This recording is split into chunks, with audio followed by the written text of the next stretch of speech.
Hey guys, I'm Cecilia Jr. here, aka Mustached, here to review the movie Haunted Mansion. If you end up enjoying this full movie review, then please feel free to like, comment, and subscribe. Also, make sure to check out those links in the description. One will head you over to my petition to help out smaller YouTubers. Second and third will head you over to my Patreon and PayPal, where it helps support me and my channel directly. And the fourth to my Discord server, you can join, collab, and chill, and do all that cool stuff for free. And chilling will be reminded at the end of the review. With all of that out of the way, let's get into Haunted Mansion. So I have seen the trailer for this quite a number of times, on top of the fact of already knowing that it was a remake of a Disney movie based on a theme park called Haunted Mansion. So, yeah, to say Disney's running out of ideas is not lost on me, that's for sure. While also seriously looking at the other direction, which is the movie Wish, and going, maybe they do have new ideas. We'll have to wait and see on that movie, when that ever comes out. But we shall again see. So, anyways, this reboot, remake, whatever you want to call it, starts. We begin with some narration in New Orleans. And we cut to our house party, where we meet our main character, Ben, who meets his future-to-be Alyssa. But we cut to some time later, and now he's more depressed, or sad, and thinks lowly of this time, and it's very, very clear that he's lost his significant other through this time skip. He does a tour guide, and most promptly is that he doesn't believe in ghosts. We then cut to another woman and her son Travis, who are getting ready to live in this mansion. All the while they're setting up, Travis puts this cover on the sheet, and it keeps going down on its own. And he sees a very soon sighting of a ghost. And so too with the night. In fact, the mom sees that the night has moved alongside this, so they're not holding this area is haunted. It's not that gimmick of oh, I don't believe you. They are completely shunting that aside and being no, that's not the story we want to tell. So they want out, but we cut back to some time later, another shorter time skip, as it were, back to Ben, and we cut to meeting Father Kent, played by Owen Wilson here. And for the sake of it, just to get it out of the way, he's not really a priest. He just happened to dress up that way and was perceived as one. So yeah, good old gender roles doing their trick. You could pass as anything these days if you try hard enough, am I right? So yeah. Anyways, so Kent offers to that this mother and son are struggling, and they'll pay. And since money talks in the current year, and has been since for a while now, our main character is more than thrilled to take that money and do a little camera work, quote unquote.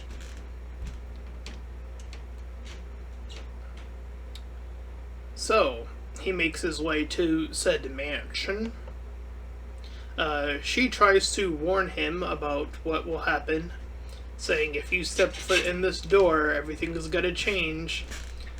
Despite her warnings, he steps through and is indeed given his money preemptively, or at least a good chunk of it, if not most of it. I forget, but anyway, point being, so he proceeds to do his job, or pretend to do it, since his camera isn't even working anyway, because apparently his camera was modified to capture ghost on it, as it were.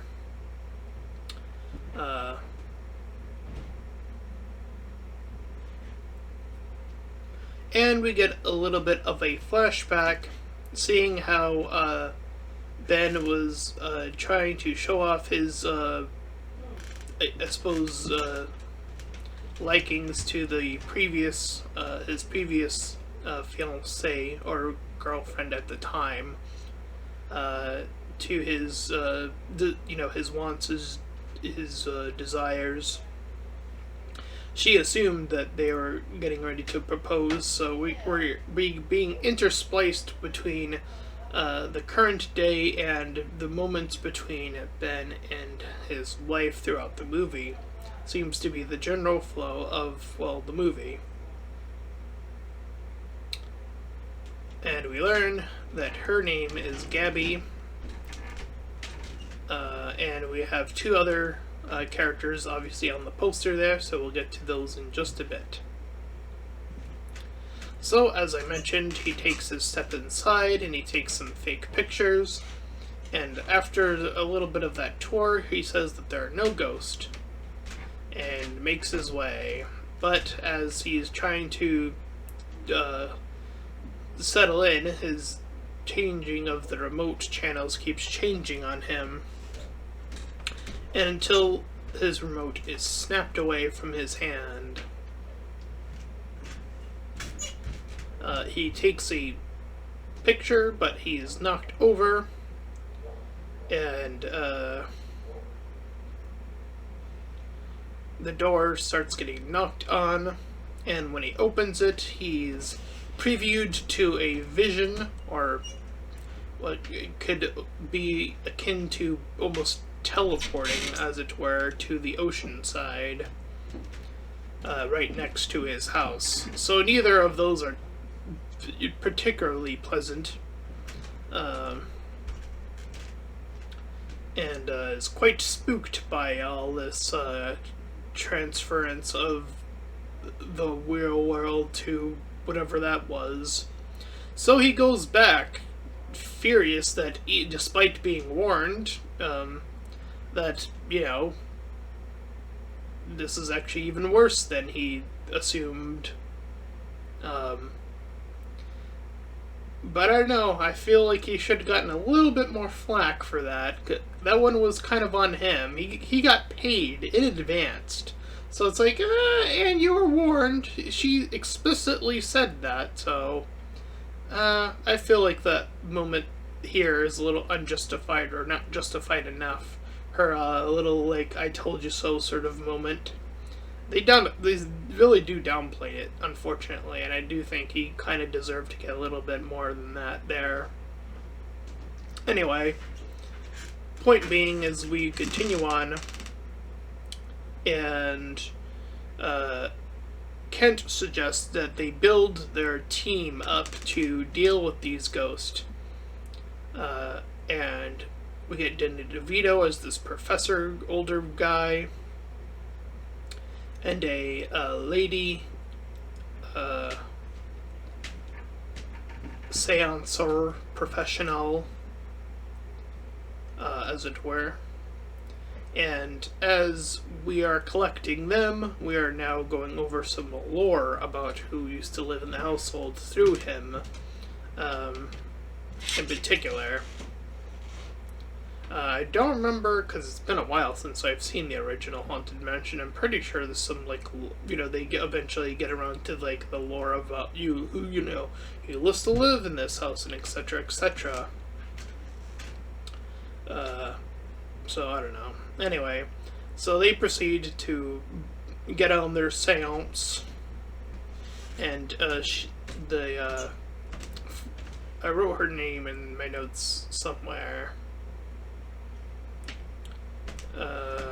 But I don't remember where, so for the time being, I'll just call her the seancer or psychic, whichever is preferable. I think psychic's just a little bit easier to say, so I'll just stick with that. Anyway, so she pulls out a pen and paper to propose to a ghost to write something.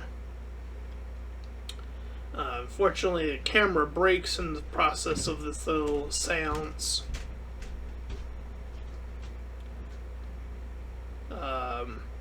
And they are pulled away, very far away from the house, uh, in attempting to do this.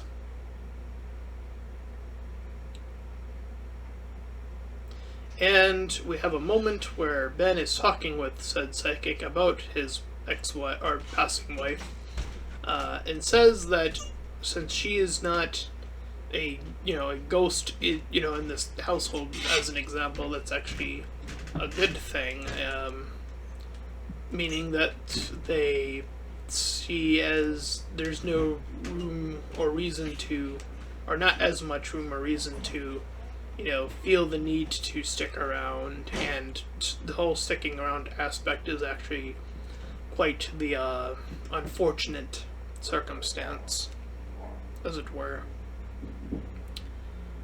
So, Ben thinks he begins to see Alicia, that's the name of his girlfriend, or wife to be, rather. Would have been, right?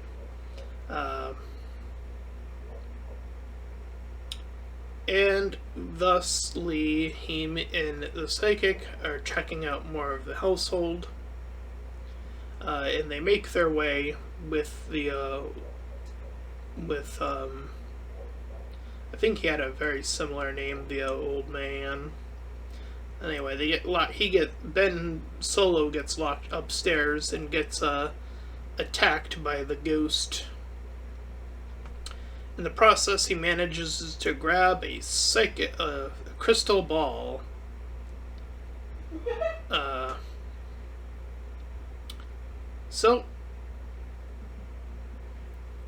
We get more lore about how the previous person was missing someone so deeply that they would hold a seance once every night.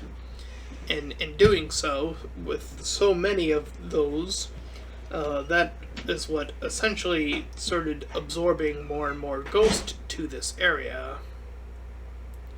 So the psychic, says that she wants to try what she is referring to as a reverse seance, meaning her going into more so the spiritual world, or as Ben refers to it, as astral projecting.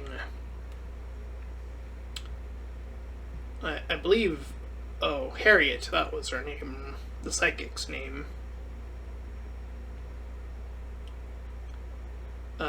And one of these ghosts, named Gracie, warns Ben that there is a higher up ghost that is chasing all these other ghosts away. And even more so, that the soul that must be collected must be a willing soul for this ghost killer, as they refer to it as in the movie, is to be revived in some sort of way or fashion. And for, as much as this movie is a little bit silly and wonky, this movie does give a moment for Ben to have a little bit of emotional moment, and I do appreciate it. But after the fact, they didn't want to hold on an emotional moment for too long, so they have Old Man Bruce, that was his name, to, in the movie anyway, to joke up and lighten up the mood with some food-related stuff, I guess. So anyways, they go to a police sketch artist and tell them this info about the ghost, and we get a bit more exposition to his actual name, Alistair.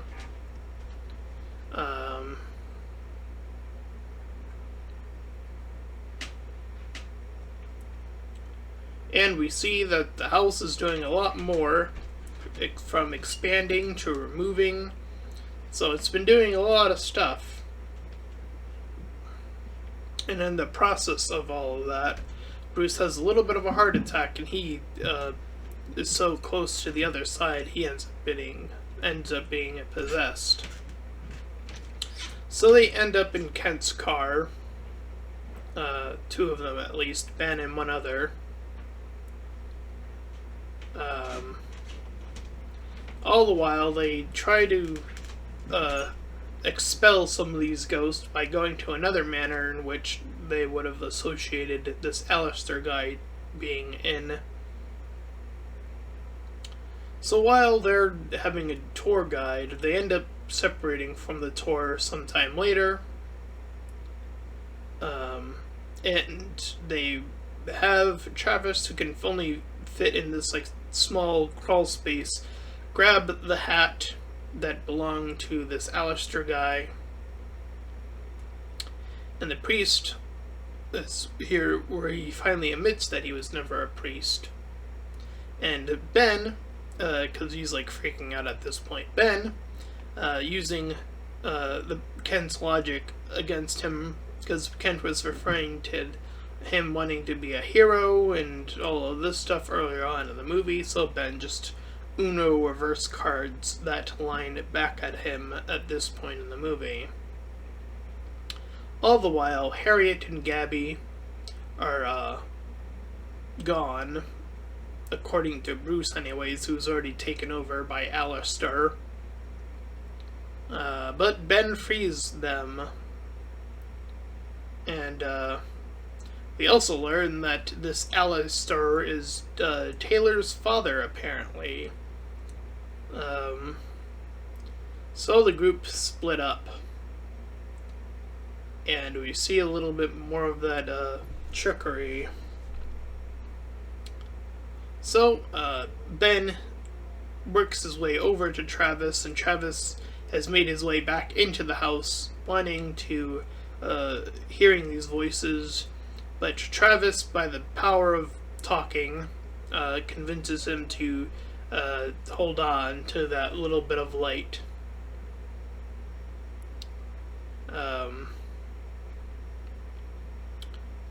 So he sees that Alistair is not quite done yet, pulls them away. Ben, wanting to protect everyone, steps forth as a sort of sacrificial moment, or close to it one anyways, whereas the others are trying to gain upper hands, strength through spiritual or ghostly means in this case, I suppose, to level the playing field, as it were. And all the while, Ben's initial wanting to do this becomes more goading into stalling for time as the others are prepping up. And in the process of doing that, they are able to officially seal him for good. They help out a ghost that had wanted to get to the water at some point. This was referred earlier to the movie at some point. I forget where, but it's in the movie somewhere. And another mention of how other ghosts will sometimes leave behind like certain clues or like these repetitive sort of messages. Ben finally reveals what his was, seeing another cat near his doorstep and looking at it, and it was named a certain thing, Tater Tot, which is a reference to some of his backstory with his late wife.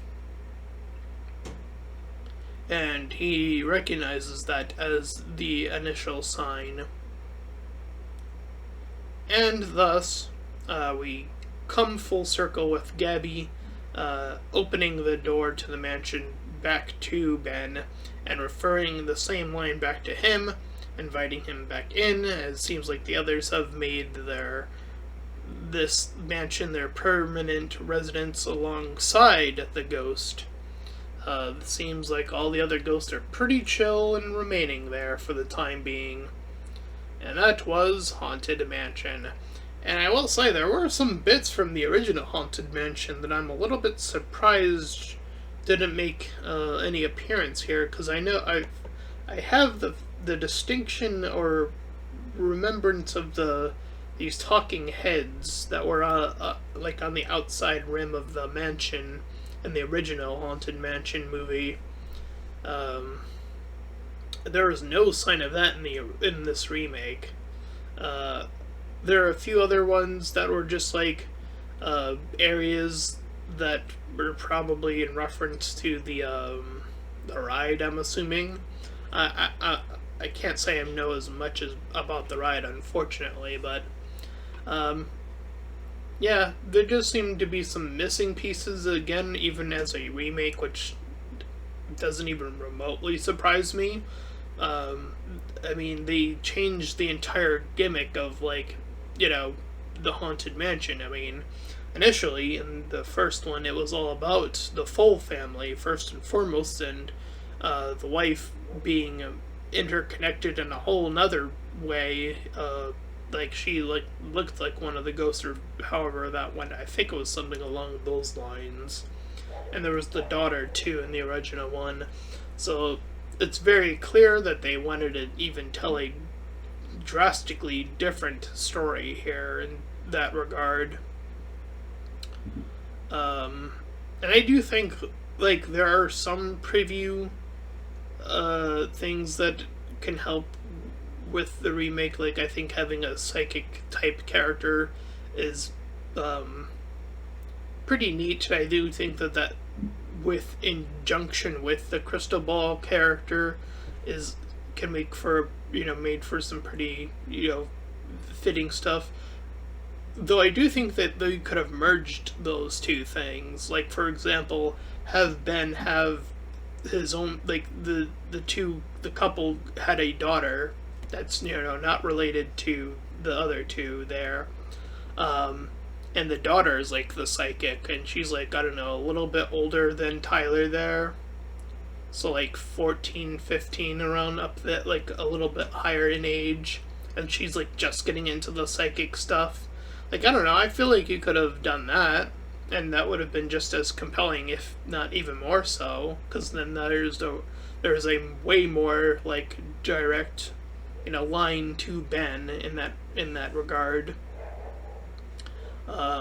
And having a character in the lore, I don't mind that either. In terms of like the different stuff, I was having trouble trying to place Kent's deal. Well, I mean, I suppose like exorcism and ghostly stuff kind of go hand in hand a lot. So I think they were trying to like think of like jobs just in general relating to ghost, I'm assuming, and obviously priest would come up in that regard, I suppose. Though again, he's not one officially, so there's that. So yeah, I don't necessarily mind the character changes too much. I do think that there could have been some altercations, perhaps very slight ones, to either integrate them a little bit better, or a little bit more smoothly at the very most. But I will say, other than missing some beats that were very clearly missing from this, I don't think it's a terrible movie by any means, and I don't remember the first movie even being that great to begin with, if I'm being completely honest. I don't remember. It's, again, been a way long time. So it's sort of like a meh movie for me. I'd probably give it like a 5 out of 10 objectively speaking. It's just sort of there. Again, there are some moments that are like, yeah, they're very clearly trying some moments here and there that definitely pop. There are definitely some moments that are just like, that could have been done a lot better, so on and so forth. So that's generally where I am with that. So that's my review of Haunted Mansion, and if you ended up enjoying that full review, then please feel free to like, comment, and subscribe. Also, make sure to check out those links in the description. One will head you over to my petition to help out smaller YouTubers, second and third to my Patreon and PayPal, where you can help support me and my channel directly, and fourth to my Discord server. You can join, collab, and chill and do all that cool stuff. And until next time, everyone, bye bye.